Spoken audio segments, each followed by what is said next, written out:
آئے التائب من الذنب کمن لا ذنب لہ، اور اس کے لیے فرمایا ہے جب تک موت کے آثار شروع نہ ہو جائے، ما لم یغرغر، جب یہ جان جو ہے یہاں آ کر ہنسلی میں اٹک جائے، کلا اذا بلغت التراقی وقیل من راق وظن انہ الفراق، یہاں اس کے بعد تو موت کا دروازہ، توبہ کا دروازہ بند ہے۔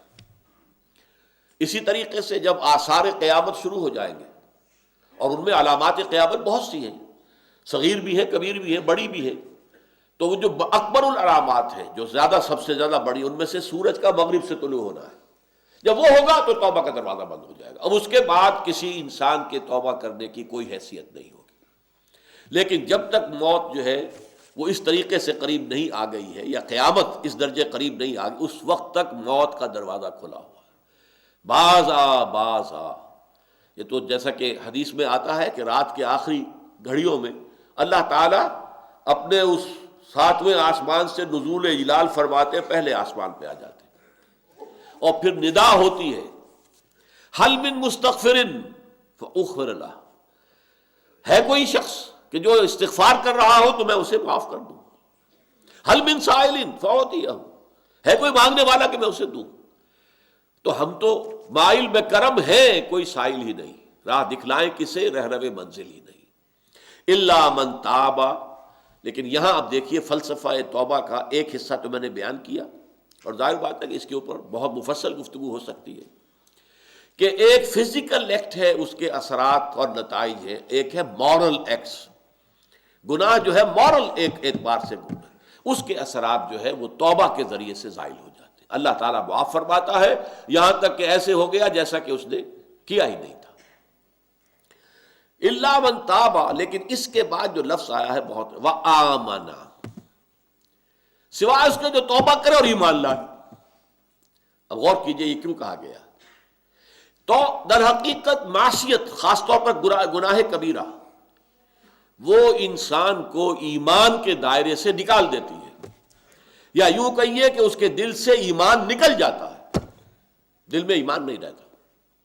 اس لیے کہ ظاہر بات ہے، یہ میں سورۃ العصر کے ضمن میں بھی بیان کر چکا ہوں، ایمان بھی ہو گناہ بھی ہو، یہ کیسے ہوگا؟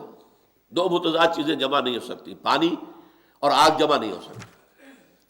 لہذا اس وقت جب کہ وہ گناہ کا ارتکاب کر رہا ہے، ایمان اس کے دل سے نکل جاتا ہے، لہذا جب توبہ کرتا ہے تو یہ تجدید ایمان ہے، اثر نو وہ اب ایمان لا رہا ہے، تجدید ایمان۔ اسی لیے ہماری جو تنظیم اسلامی کی بنیادی دعوت کے لیے 3 الفاظ میں نے کبھی اختیار کیے تھے، وہ ہمارے ہاں چھپتے بھی ہیں، تجدید ایمان، توبہ، تجدید عہد، اپنے ایمان کو تازہ کرنا اور اللہ کی جناب میں رجوع کرنا، اور تجدید عہد، اللہ سے عہد دوبارہ استوار کرنا ہے، اللہ ایاک نعبد و ایاک نستعین، اثر نو عہد کرتا ہوں کہ تیری ہی بندگی کریں گے اور کرتے رہیں گے، اور تجھی سے مدد چاہتے ہیں اور چاہتے رہیں گے۔ تو توبہ کے بعد ایمان، اس لیے کہ احادیث صاف ہے، کیا کریں؟ اگرچہ یہ مسئلہ بڑا ٹیڑھا ہے، میں نے حقیقت ایمان پر لیکچرز دیے تھے، اب یہ کوئی 8-10 سال پرانی بات ہے، میں نے اس میں مختلف جو ہمارے ہاں مختلف لوگوں کے، مختلف حلقوں کے، مختلف فرقوں کے جو اس ضمن میں عقائد ہیں، ان کی پوری تفصیل سے جو ہے میں نے جائزہ لے کر وہ واقع بیان کی ہے۔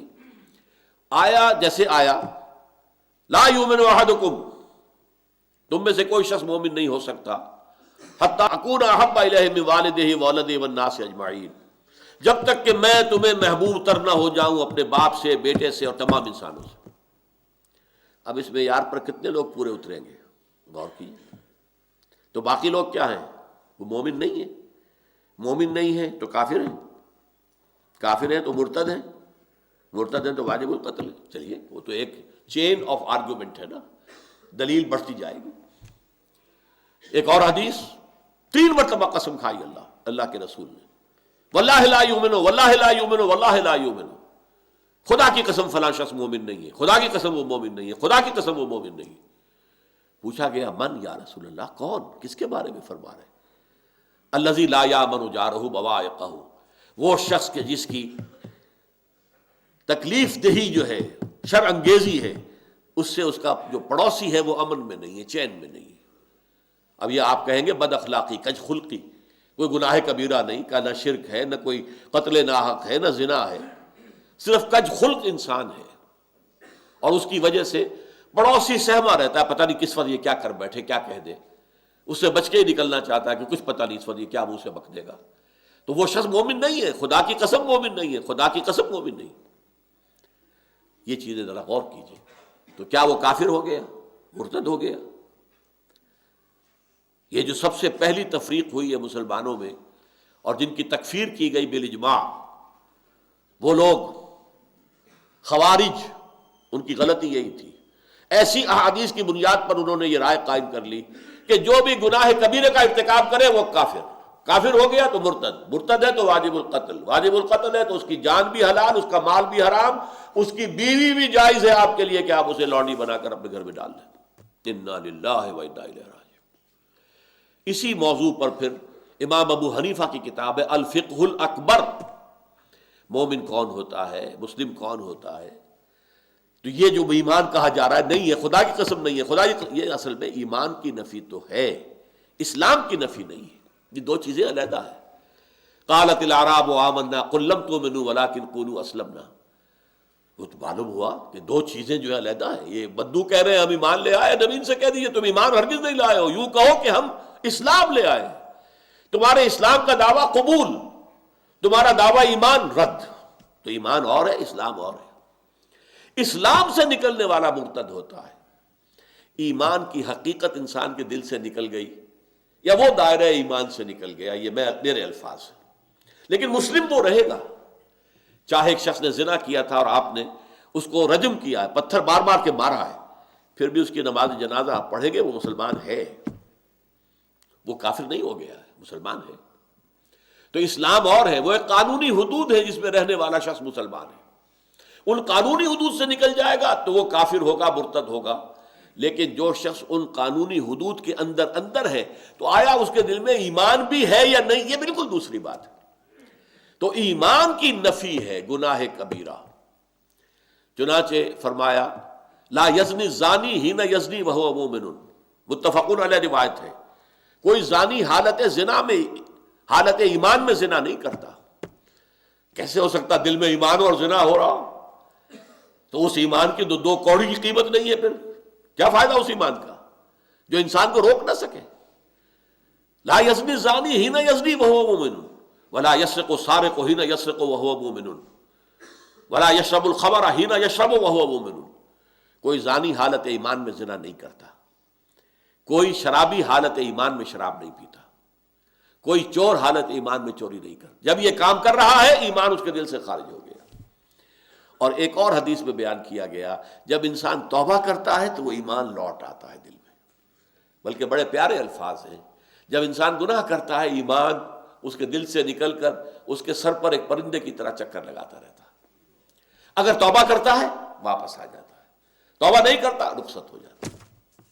لیکن ایمان رخصت ہوا، اسلام نہیں. اسلام اور چیز ہے، ایمان اور چیز ہے. اسلام کی شرائط کچھ اور ہے، ایمان کی شرائط کچھ اور ہے. ایمان کی روح سے سب سے بڑا فرض جہاد فی سبیل اللہ ہے. اسلام کی روح سے سب سے پہلا فرض نماز ہے اللہ کی راہ میں. بنی الاسلام علی خمس، اسلام کی بنیاد 5 چیزوں پر ہے. شہادت اللہ الہ الا اللہ، ایمان کا لفظ نہیں لائے یہاں، شہادت اس کی کہ اللہ کے سوا کوئی معبود نہیں اور محمد اللہ کے رسول. اقام الصلاۃ و ایتاء الزکوٰۃ و صوم رمضان و حج البیت، یہ 5 چیزیں ان کے اوپر قائم. جو اس دائرے میں ہے وہ مسلمان. یا کسی شخص نے ایمان کے اہم کسی رکن کا انکار کر دیا، وہ بھی دائرہ اسلام سے خارج ہو جائے. ختم نبوت کا انکار کیا، وہ دائرہ اسلام سے خارج ہو جائے. اللہ تعالیٰ کے علی کل شیء قدیر ہونے کا انکار کیا، دائرہ ایمان سے خارج، دائرہ اسلام سے بھی خارج. علی کل شیء قدیر بکل شیء علیم، وہ ہر چیز کا جاننے والا، ہر شے پر قادر ہے. یہ ایمان رکھنا لازم. تو فرمایا الا من تابا، سوائے ان کے جو توبہ کرے، وآمنا، اور اپنا ایمان، یا تو پہلے وہ کافر تھا تو ایمان لایا اور تھا مسلمان اور گناہ سرزد ہو گیا، تو پھر گویا کہ اس نے اپنے ایمان کی تجدید کی. وعمل عملا صالحا، تجدید ایمان کا ثبوت کیا ہے؟ اس کا عمل درست ہو جائے. اگر عمل درست نہیں ہو رہا تو پھر یہ توبہ کی تسبیح کرنے سے توبہ نہیں ہوتی. استغفر اللہ ربی من کل ذنب واتوب الیہ 1000 دانے کی تسبیح لے کر بیٹھ جائیے، 1000 مرتبہ